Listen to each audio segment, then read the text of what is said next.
UGC यानी university grant commission, इसका विरोध आज वही लोग कर रहे हैं जो कल तक ये कह रहे थे कि जात पात की करो विदाई, हम सब हिंदू भाई भाई। अब समझने वाली बात है कि यूजीसी के अंदर सिर्फ एक बात है जो बदली है, वो ये बदली है ओबीसी वाले जो अमीर लोग हैं वो अब 41 ओपन सीट पर, जो 41% ओपन सीट है ना जिस पर कि जनरल वाले कॉम्पीट करते हैं, उस पर अब ओबीसी वाले भी कॉम्पीट करेंगे और वहां पे उनको आरक्षण नहीं दी जाएगी। आरक्षण लगभग 28% ओबीसी को दिया गया है, 16% एससी को दिया गया है और एसटी को 9% के आसपास, ऐसा ही कुछ दिया गया है।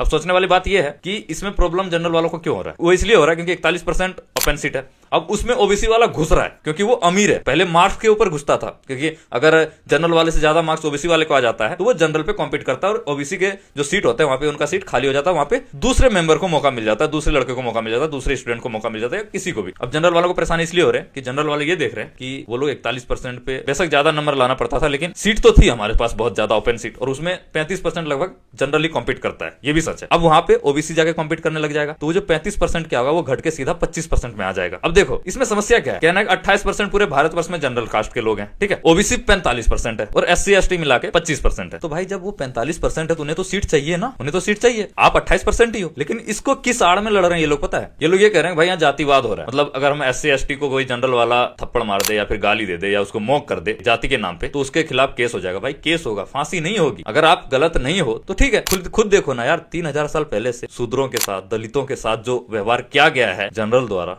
वो क्या था? वो सही था? आज भी गली मोहल्ले में यार किसी एससी एसटी वाले को थूक चटवा देता है, थप्पड़ मार देता है, चप्पल मार देता है, उल्टे पुल्टे वर्ड बोल देते हैं। गवर्नमेंट ने तो यही करा ना कि आप ऑनलाइन मॉक नहीं कर सकते हो, ऑनलाइन किसी भी छोटे कास्ट वाले को धमकाया डरा नहीं सकते हो, उसके जाति पे उसकी बेइज्जती नहीं कर सकते हो। अगर ऐसा किया तो आपके ऊपर केस हो सकता है। इसमें गलत क्या है मेरे को ये बताओ। मेरे को ये समझ में नहीं आ रहा कि ये लोग इतना क्यों इस चीज को, इस इशू को इतना बढ़ा चढ़ा के बोल रहे हैं। मैंने बड़े बड़े क्रिएटरों को देखा जो ये बोल रहे हैं कि भाई यूजीसी गलत है, यूजीसी कानून गलत है, इसको नहीं रखना चाहिए। आप कॉलेजेस में जाओ यार, आपको कॉलेज में जितने भी प्रोफेसर वगैरह मिलेंगे ना वो सब आपको जनरल कास्ट के मिलेंगे, और कॉलेज में कितना बुरा होता है एससी एसटी ओबीसी कास्ट वाले स्टूडेंट के साथ, तुम्हें नहीं पता है। अब उस चीज को खत्म करना चाह रही गवर्नमेंट तो अच्छी बात है ना। तुम ही तो बोल रहे थे यार कि जाति पाति की करो विदाई, हम सब हैं भाई भाई, हम सब हिंदू भाई भाई। अब गवर्नमेंट ने एक रूल बना दिया तो भाई भाई बन जाओ, फिर क्यों इसका विरोध कर रहे हो? मुझे ये समझाओ यार। तुम मत करो किसी को मोक, सिंपल सी बात है। अगर कोई रूल आया है अच्छे के लिए आया है ना। और बेसिकली बता दो तो ये चीजें इसलिए हुआ कि 2027 में उत्तर प्रदेश में चुनाव है और उत्तर प्रदेश में एससी एसटी का जो वोट है वो हमारे बीजेपी गवर्नमेंट को नहीं मिल रही थी, तो उनको उनका वोट भी चाहिए, ये भी सच है, और इलेक्शन जीतना भी है। तो एससी एसटी ओबीसी वाले अब शायद बीजेपी गवर्नमेंट को वोट करे वहां पे उत्तर प्रदेश में, तो इसलिए भी ये किया गया है। जनरल वाले को इसलिए लग रहा है क्योंकि ओबीसी उसके साथ कॉम्पीट करेगा। मेरे हिसाब से तो ये भी सही है, क्योंकि जो ओबीसी वाले अगर वो अमीर है तो वो जनरल में जाए भाई। ओबीसी तो बीच वाला है ना, उसमें कुछ अमीर भी है कुछ गरीब भी है, वो जाए जनरल के साथ कॉम्पीट करे। बाकी ईडब्ल्यूएस 10% तो अभी है ही, उसके लिए टेंशन मत लो। जनरल वालों के लिए ईडब्ल्यूएस 10% वो है, अभी भी वो खत्म नहीं किया गया, उसमें कोई बदलाव नहीं हुआ है। बाकी आपका क्या है कमेंट करके जरूर बताएं।